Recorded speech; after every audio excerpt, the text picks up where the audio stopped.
There are water skiers, and then there are champions. The great ones never leave a sport alone. There's always something new to do. That's the challenge of the pro. And this is the place the water ski pros call home, Cypress Gardens. They did the first four-man ramp flip.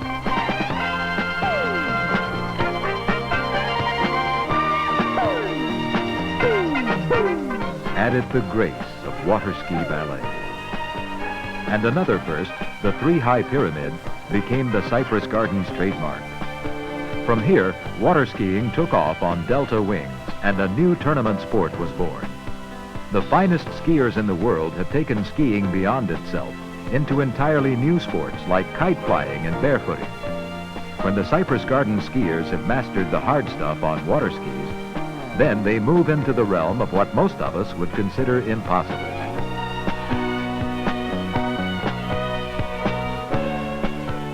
We're about to meet 6 of those skiers and explore a challenge that they undertook.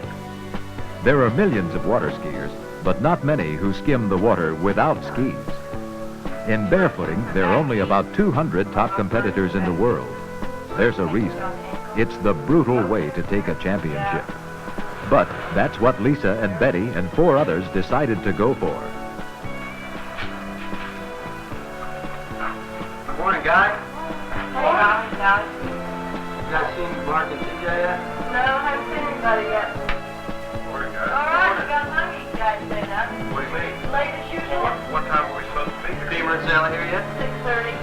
It's 6:30. All right. Boy, did you see that water out there this morning?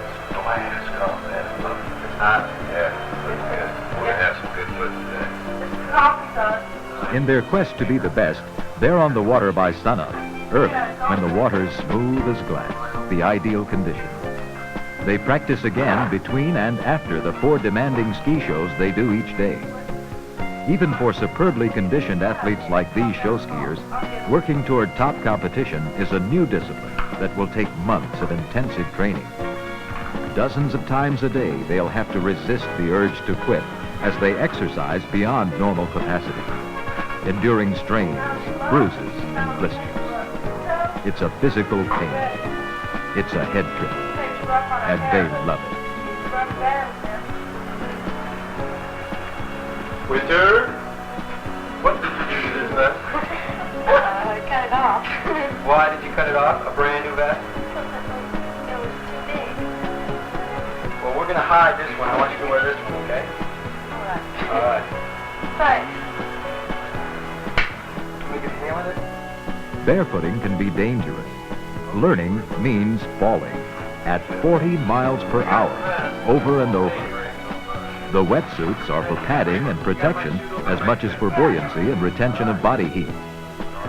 3 men, 3 women, learning barefooting as a team, teaching each other what there is to know, inventing the rest. Lisa, you got them things down? I'm going last. Let's go on. Get out here.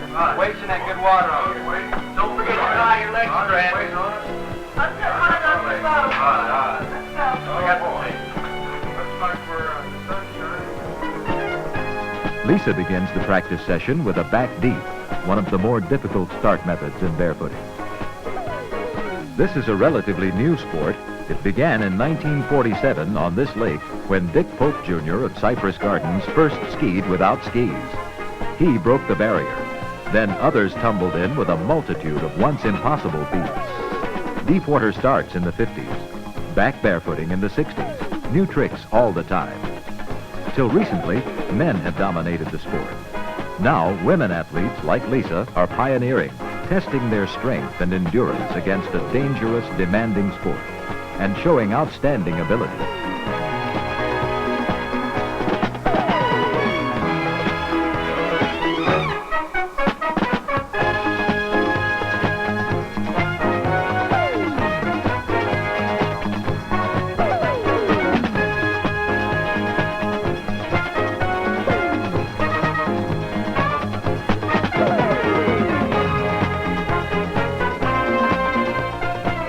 Unlike water skiing, there's no coasting on top of the water. The barefooter digs a few inches of foot in the water.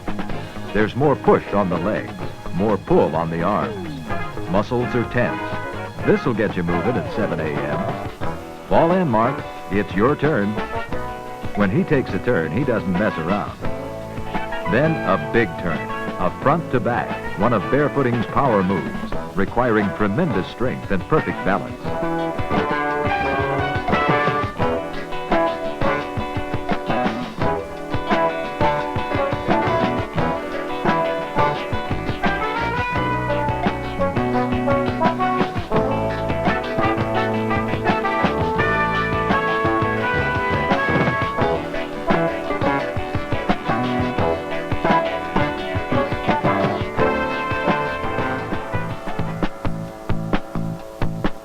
Then, just for fun, they'll test a Johnson 175 as well as the skiers. Lisa, Sally, and Betty want to do a two-ski jump out together.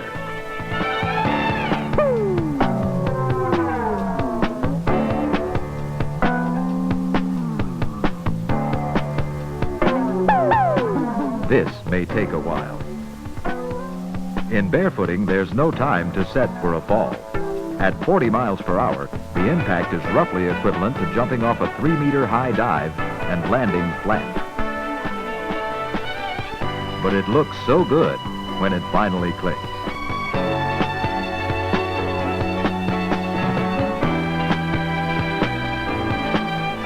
Not to be outdone, the male trio gets its act together. Now, here's the plan, men. We try something we already know how to do, and if we still fall, we'll pay the film editor to cut it out. There would be no embarrassing moments on film. Hit it.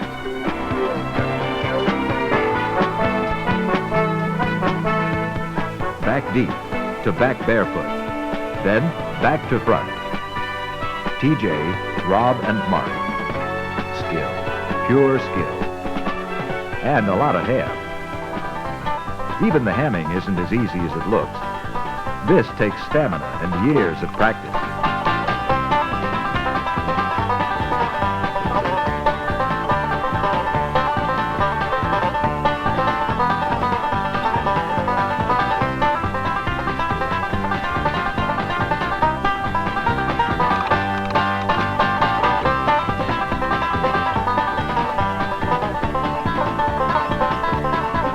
Now, Sally, it's time for some serious footing. A one-ski turnaround, then step off on one foot. This is the day you said you'd master it.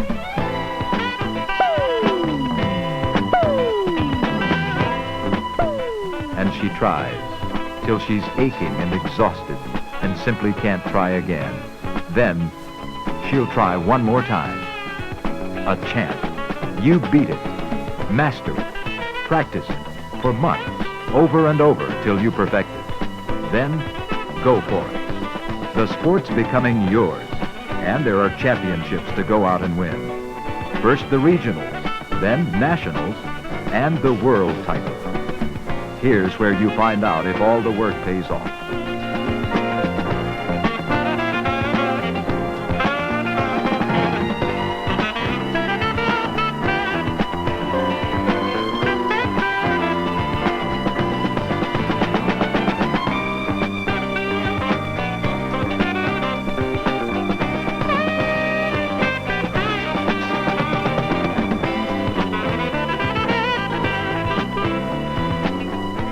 The contestants have gathered, planned their strategy, jockeyed for favorable starting positions, and there's nothing now but serious footing. The judges go over the rules. Expert drivers are familiarized with the course and speed requirements for the different events. Accurate speeds can be the critical difference in barefooting between making it and not making it. TJ's ready and first in the water.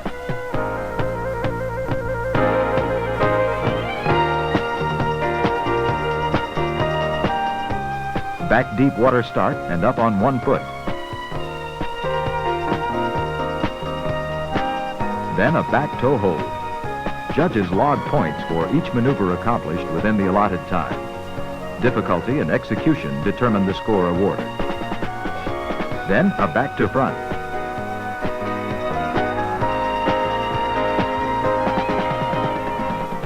A tournament trick run requires special concentration. When body and mind are totally focused on the job at hand and nothing more, Then things happen right.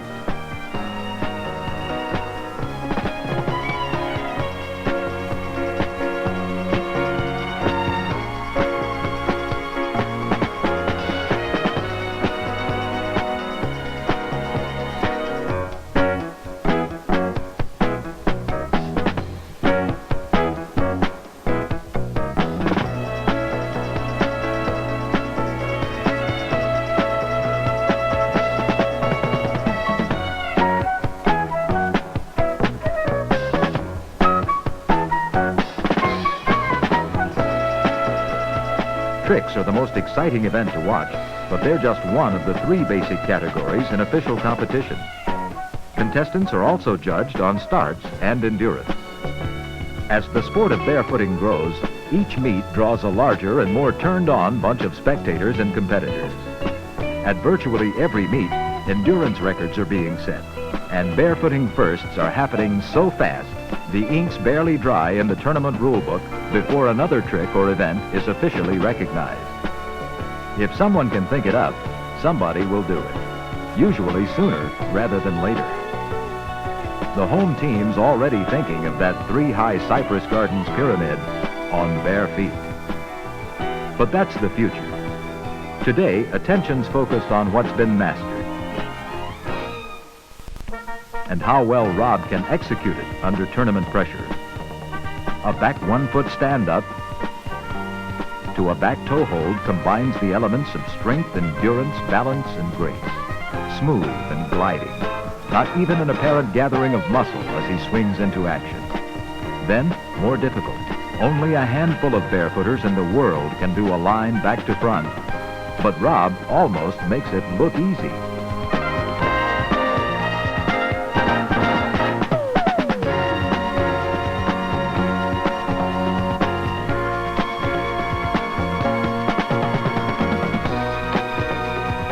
He works up from the front to back and back to front to a full 360-degree barefoot turn.